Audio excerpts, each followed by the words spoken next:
Hello everyone, welcome to another video talking geeky stuff with me, Tenshi, and today I'm back with another comic artist focus, and the artist is Joe Madureira.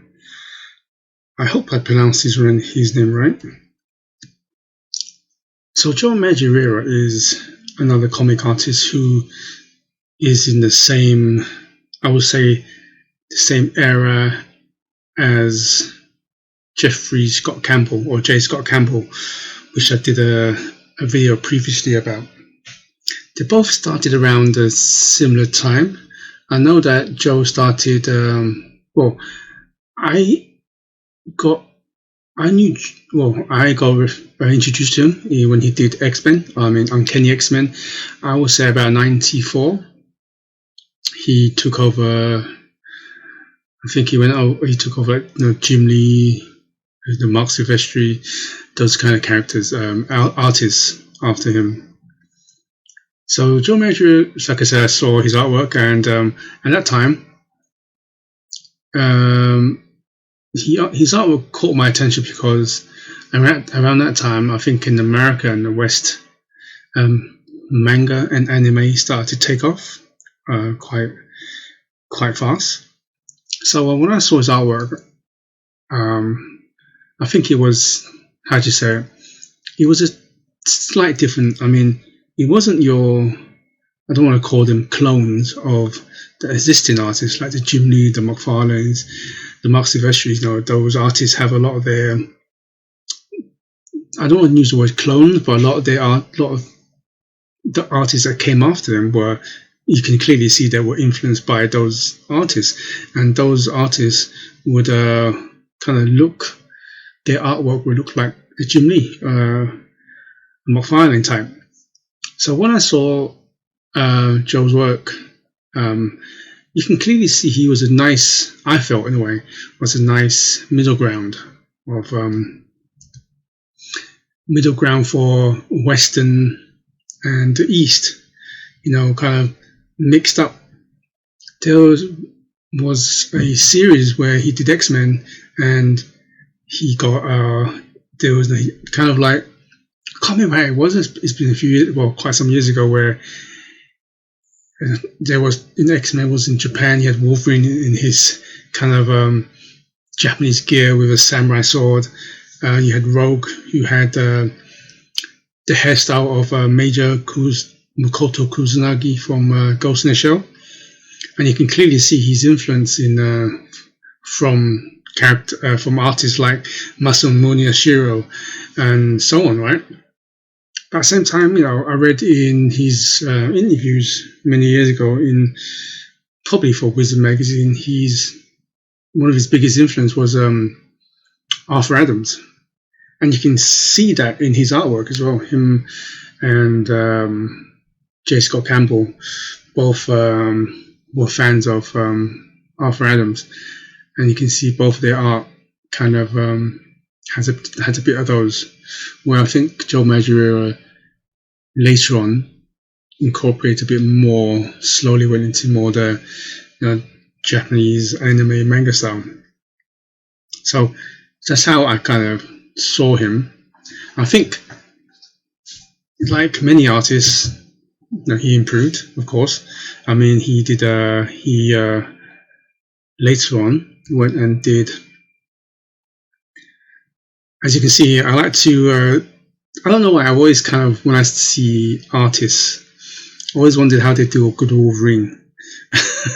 Because either a good Wolverine or a good Captain America, Spider-Man, Batman and Superman, and maybe even the Hulk as well. Usually 5 to 6 characters. I look at how they do those characters, and if they do at least half of those good, they got my seal of approval. And you can clearly see he does a very good Wolverine. I think that his Wolverine got better as time. I mean, his art in general got better, but when he first did X-Men, he did Wolverine. He was good, but he had that slight comedy element sometimes that you didn't take him too serious. And I think that when he first started off, his characters kind of him and J. Scott Campbell have that kind of area where they draw certain characters that has a slight comedic look to it. I mean, when I first saw him do like Superman, he had a big jawline, kind of looks like the Bruce Campbell kind of look. But as time went along, his characters matured. So did he. Everybody matures, right? So his character matured, his drawing matured. Especially his male characters definitely matured, and they look more serious. You can take them more serious, and it's good to kind of like keep your sense of humor. Certain characters can still be fun and so on, but certain times, especially characters like where I mentioned Wolverine, Captain America, Batman, those are quite serious characters, and you can clearly see that on the left panel, the Wolverine he does, he gives that Wolverine a really stocky build. That Berserk, he does a good Berserk Wolverine. Because in the comics, Wolverine's what was he, 5'3", 5'4", stocky built looking guy, kind of looks like more like a Neanderthal than a human, kind of stocky, hairs everywhere, Berserk kind of look, I think he captured that kind of element later on. And of course, I felt that he did a pretty good Captain America, because later on he went back to Marvel. He helped out with some comics, the Ultimate series. But like most artists that time, they went on to Image Comics. That's where they get enticed by, how to say, because Image Comics offered artists creative freedom, so they have total control over how the story goes, the scheduling. And to be honest with you, when you get into Image Comics, he did Battle Chasers a couple of years after Image kind of settled in. So he started around the time that, like I said, to J. Scott Campbell, who did Danger Girl. And what's so good about Joe, like I mentioned in my previous video, a lot of artists would, when they move over to a different project to create something themselves, it's always something familiar to them. Jim Lee from X-Men, when they created Wildcats, a team. You had the Wolverines, you had the Cyclops kind of versions in Wildcats, for example, right? McFarlane came from Spider-Man, did Spawn, very similar kind of visual style. But Joe Madureira, I think that he didn't do that. He went and did Battle Chasers, more kind of your fantasy, like Lord of the Rings kind of fantasy. And I thought it was pretty good. He wasn't your traditional superhero. He had that, the usual suspects, your Wolverine character, your strong guy, your cool guy like your Gambits and Grifter, or your Cyclops main leader. So he didn't go in that direction, which I was actually pretty shocked, really, and at the same time pretty pleased, because I've always wanted to have a really good kind of science, not science, I was going to say science fiction, but like a fantasy, Lord of the Rings, Record of the Lotus War, those kind of stories, right? But it's a shame, because I think he never really got a chance to finish it.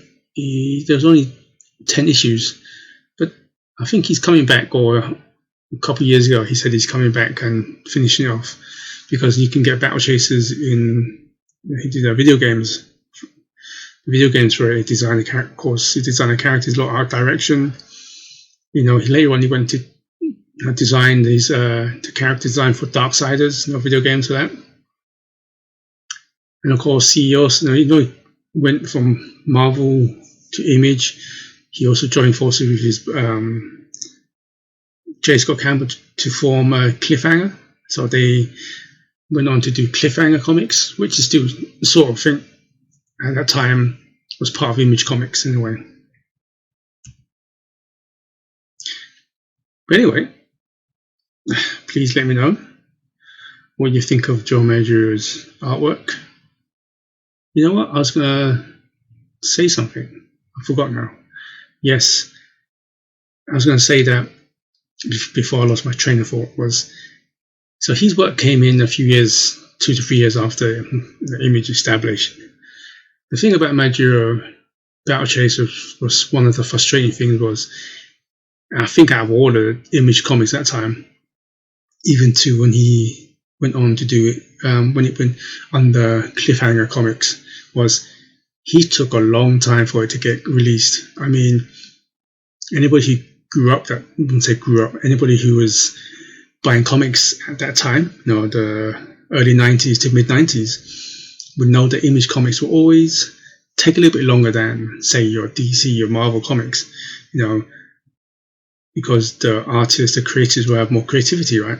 And that's one of the reasons why the art was always better. It gave the artists more time to finish their work, coloring and so on.